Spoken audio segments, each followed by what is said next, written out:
দীপাবলিতে পথ শিশুদের মুখে হাসি ফোটালেন অভিনেতা ও সমাজকর্মী ববি চক্রবর্তী এবং তার টিমের দুই খুদে। প্রতি বছরের মতো এবছরও একটু আলাদা দীপাবলি উদযাপন করলেন অভিনেতা ববি চক্রবর্তী সহ তার টিম। এবছর অভিনেতা ববি চক্রবর্তীর সাথে দুই শিশু সমাজকর্মী সমিত ভট্টাচার্য এবং অঙ্কিত শেঠ টিফিনের টাকা বাঁচিয়ে পার্ক স্ট্রিটের পথ শিশুদের দীপাবলির হাসি ফোটালেন। ববি চক্রবর্তীর টিমের এই দুই শিশু সমাজকর্মী নেশা আসক্তি বিরোধী অভিযানে সক্রিয় স্বেচ্ছাসেবক। যখন তারা ক্লাস 5-এ ছিল তখন থেকেই তারা ববি চক্রবর্তীর সাথে যুক্ত ছিল।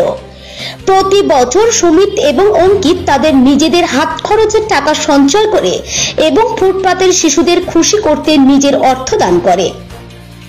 এবছরও ব্যতিক্রম হলো না। ববি চক্রবর্তী সহ সুমিত এবং অঙ্কিত কলকাতার পার্ক স্ট্রিটে অবস্থিত ফুটপাতের কিছু শিশুদের সাথে দীপাবলি উদযাপন করেন। অভিনেতা সহ তার দুই শিশু সদস্য কলকাতার পার্ক স্ট্রিটে পথ শিশুদের বাইরে নিয়ে যায় এবং তাদের পছন্দের জামা কাপড় কিনে দেন এবং তাদের সঙ্গে মূল্যবান সময় কাটান। প্রসঙ্গত, অভিনেতা ববি চক্রবর্তীর নামটা আজ অনেক পরিচিত নাম। ববি চক্রবর্তী একজন সফল অভিনেতা হলেও এই অভিনেতার অভিনয় করতে করতে শুধু মনে হতো সমাজের জন্য কিছু করতে হবে, মানুষের পাশে দাঁড়াতে হবে।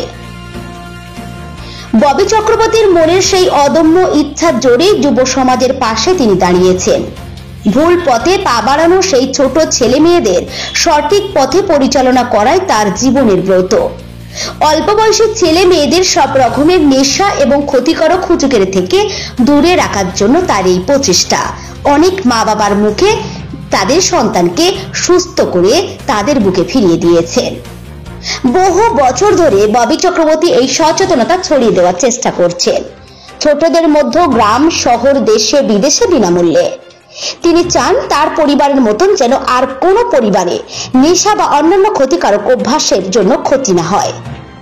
আমরা শুনে নেব ববি চক্রবর্তীর সচেতনতামূলক কর্মসূচি।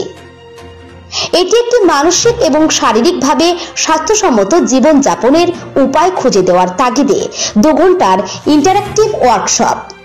সমস্ত রকমের নেশার, ধূমপান, মদ্যপান, গুটকা, হুকা, হিংসাত্মক ভিডিও গেমস, ইন্টারনেটের বিরুদ্ধে এবং প্রতিটি ক্ষতিকারক অভ্যাসের অবমাননাকর ভাষা, গালাগালি, কোনো ব্যক্তিকে অসম্মান করার হুমকি, নারীদের অসম্মান করা, ট্রোলিং ইত্যাদির বিরুদ্ধে সচেতনতা। আমি বিশ্বজুড়ে 340টিরও বেশি স্কুল এবং কলেজে এই কর্মশালা করিয়েছি এখনো পর্যন্ত। এটি স্কুলে অনুষ্ঠিত হলে 7ম থেকে দ্বাদশ শ্রেণীর ছাত্রছাত্রীদের জন্য ভীষণভাবে উপযোগী। এই স্বেচ্ছাসেবামূলক কাজটি আমি নিখরচায় এবং বিনামূল্যে করে থাকি। আমার দরকার শুধু একটি কর্ডলেস মাইক্রোফোন। আগ্রহী স্কুল, কলেজ, প্রিন্সিপাল, শিক্ষক শিক্ষিকাগণ আমায় ইমেলের মাধ্যমে যোগাযোগ করতে পারে। আমার ইমেল হলো bobbymobail2001@yahoo.com। ভালো থাকবেন ববি চক্রবর্তী। নতুন প্রজন্মের জন্য আমাদের সমাজে আপনার মতো মানুষের ভীষণ প্রয়োজন। Desk report, S+ news, Kolkata.